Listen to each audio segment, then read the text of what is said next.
Frito shrimp loaf from 1947. Yes, this is happening. Um, Again, fairly simple recipe. Let's take a look.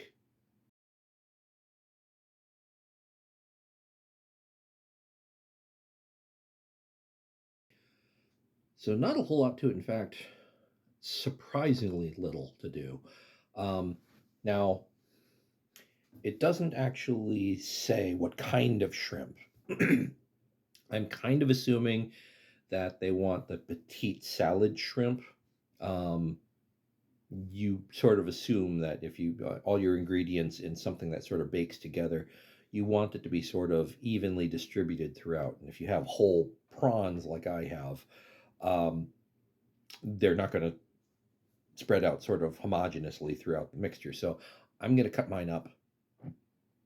It's got some diced vegetables, um, butter, milk, egg, and then just topped with these Frito crumbs. So then that's a corn meal topping essentially.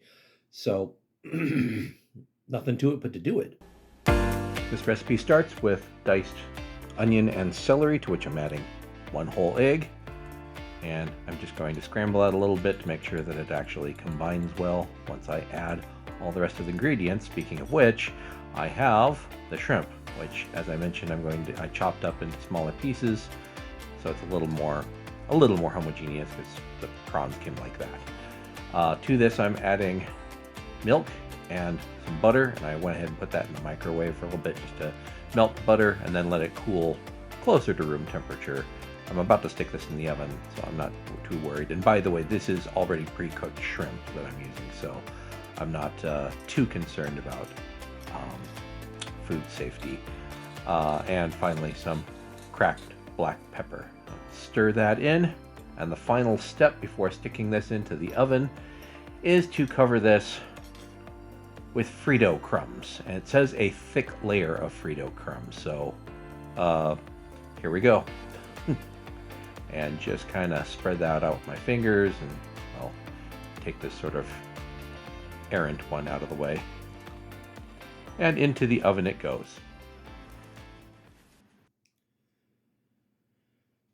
So, having done that, it wasn't bad. Um, it wasn't horrible. In fact, I actually finished it because I don't believe in waste. And it wasn't bad, but it wasn't great. Uh, Shrimp can be a relatively subtle flavor. Um, Generally speaking, if you want the shrimp to really, stand out, you saute them. Um, make sure that those sort of shrimpy proteins really kind of come to the forefront. And this just doesn't do it. The predominant flavor, oddly enough, were the Fritos.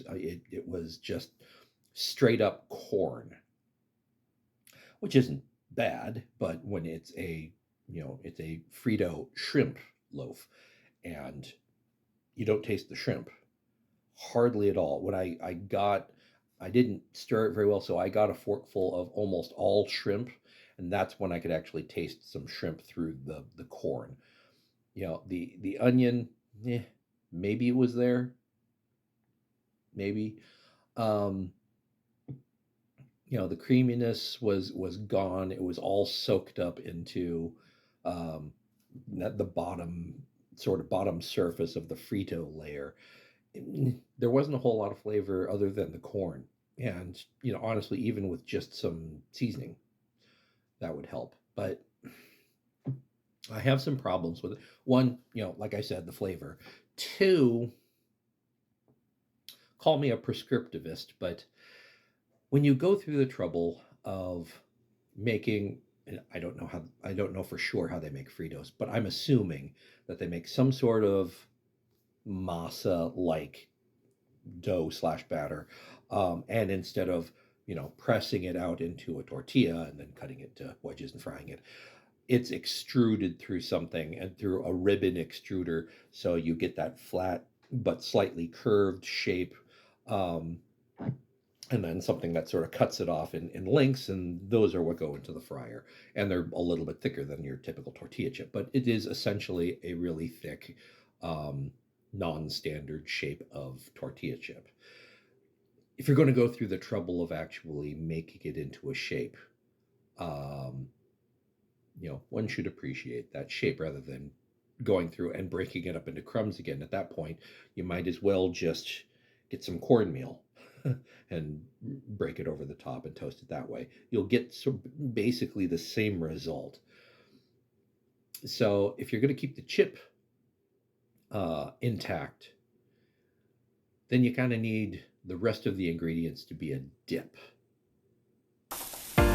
Sticking with a lot of the same ingredients, I'm sauteing some onions and I'm throwing in some diced bell pepper. I just happen to have some multicolored diced bell pepper.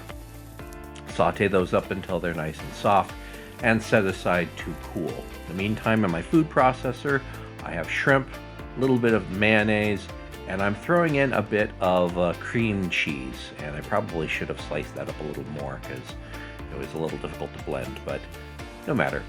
Then I'm adding my onions and peppers to this, slowly, painfully, ponderously. Get in there. Okay. I think that's going to, add a lot of, act as an aromatic. And I'm also adding the juice of about half a lemon. I think that's going to play well with the seafood. And some spices. I have garlic powder, onion powder, cayenne pepper, cumin, coriander, and paprika. And lid this up and whiz it about until it's smooth, knocking down the sides as necessary. And this one I actually do have something to show you because I actually saved it. So, nice dip consistency. I can actually smell the shrimp as well as the peppers. And I took the liberty of getting Frito's scoops because we're making this sort of modern, and we have the benefit of different shapes of Fritos these days. So here's to progress. Hmm. Hmm. The sort of Southwest Tex-Mex seasoning that I put into this really helps amp up the flavor. And some spices. I have garlic powder, onion powder, cayenne pepper, cumin, coriander, flavor and paprika. And lid this up and whiz it about until it's smooth, knocking down the sides as necessary. I don't mind it. And a little extra tang from the lemon juice,